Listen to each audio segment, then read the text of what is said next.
খেতে বিরক্ত ধরে গেলেও গরমকাল মানে কিন্তু সেই পটলই রাজত্ব করবে। আর আজকের রেসিপি সেই পুরনো পটল আলুর দম, কিন্তু একটু অন্যরকম ভাবে, একদম মশলাদার, ঝাল ঝাল করে। আর একটু স্পাইসি হলে খেতে কিন্তু মন্দ লাগে না।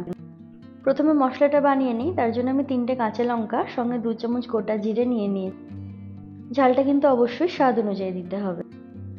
এবার দিয়ে দিচ্ছি ভাজা ধনের গুঁড়ো 1.5 চামচ মতো, সঙ্গে 1 ইঞ্চি আদার টুকরো। একটু জল দিয়ে ভালোভাবে একটা পেস্ট বানিয়ে নেব। মশলাটা বাটা হয়ে গেছে। এবার আলু পটলগুলো দেখিয়ে নিই কিভাবে কেটে। যেভাবে আলু পটলের দম কাটে সেভাবেই কেটেছি, তবে সামান্য একটু খোসা রেখে নিয়েছি। আর যে পটলগুলো একটু হলুদ হয়ে এসেছিল সেগুলোর বীজগুলো ফেলে দিয়েছি। আর এখানে 4টে আলু ভালো করে ধুয়ে 2 খান করে কেটে খোসা ছাড়িয়ে রেখেছি।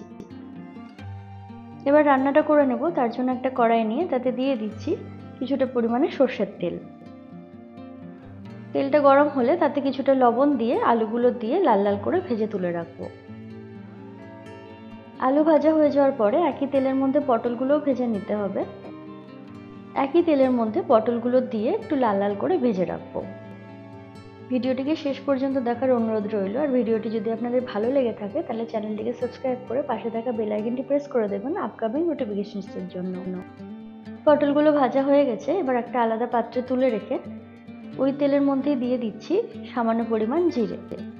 তেলটা মনে হলো একটু কম, সেজন্য কিছুটা তেল আমি এর মধ্যে দিয়ে নিলাম। আর দিচ্ছি গোটা গরম মশলা, আর বানিয়ে রাখা মশলাটার মধ্যে পুরোটাই দিয়ে দেবো। গ্যাসের ফ্লেমটা মিডিয়াম হাই করে মশলাটা কিছুক্ষণ ভেজে নেওয়ার পরে দিয়ে দিচ্ছি 1/2 টিস্পুনের একটু কম হলুদ গুঁড়ো। গ্যাসের ফ্লেমটা লো রাখতে হবে, নইলে মশলাটা পুড়ে যেতে পারে। এরপর দিয়ে দিচ্ছি 1/2 টিস্পুন মতো কাশ্মীরি লঙ্কার গুঁড়ো। এবার আমি গ্যাসের ফ্লেমটা একদম লো করে দিয়ে সামান্য পরিমাণ জল দিয়ে নিলাম। এবার 1 চামচ টক দই ভালো করে ফেটিয়ে নিয়ে এর মধ্যে দিয়ে নেব। এখানে টক দইয়ের মধ্যে আমি আগে থেকে নুন চিনি কিছুই মিশিয়ে রাখিনি। টক দইটা যাতে দেওয়ার পরে ছেড়ে না যায় সেই জন্য গ্যাসের ফ্লেমটা একদম লো করে দিয়েছি। এবার মশলার সঙ্গে ভালোভাবে মিশিয়ে নেব। মশলার সঙ্গে টক দইটা ভালোভাবে মিশিয়ে নিয়ে দিয়ে দিচ্ছি স্বাদ অনুযায়ী নুন। টক দইটা ভালোভাবে মিশে গেছে। কিছুক্ষণ নাড়াচাড়া করে নেওয়ার পরে ফ্লেমটা আবার মিডিয়াম করে দেব। মশলা থেকে তেল ছাড়তে শুরু হলে দিয়ে দেবো ভেজে রাখা আলু আর পটলগুলো। আলু দেওয়ার পরে একবার ভালোভাবে মিশিয়ে নিয়ে পটলটা ওর মধ্যে দিয়ে দিলাম। মশলার সঙ্গে সবকিছু ভালোভাবে মিশিয়ে নেব। একদম লো ফ্লেমে ঢাকা দিয়ে রাখবো 5 মিনিটের জন্য। 5 মিনিট পরে ঢাকনা খুলে যতটা ঝোল করতে চাইছি সেই পরিমাণ জল আমি এর মধ্যে দিয়ে মিশিয়ে। জল দেওয়ার পরে আর নাড়াচাড়া না করে একদম 10 মিনিটের জন্য লো ফ্লেমে ঢাকা দিয়ে রাখবো।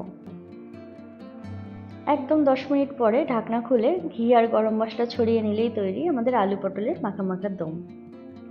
এই রেসিপিটা কোনো নতুন রেসিপি নয়, একদম পুরনো রেসিপি। তবে আমি যেভাবে বাড়িতে বানিয়ে থাকি আজকে সেটা আপনাদের সঙ্গে আমি শেয়ার করলাম। আশা করছি আপনাদের ভালো লেগেছে। আজকে চলি, দেখা হবে অন্য কোনো ভিডিওতে নতুন কোনো রেসিপির সঙ্গে।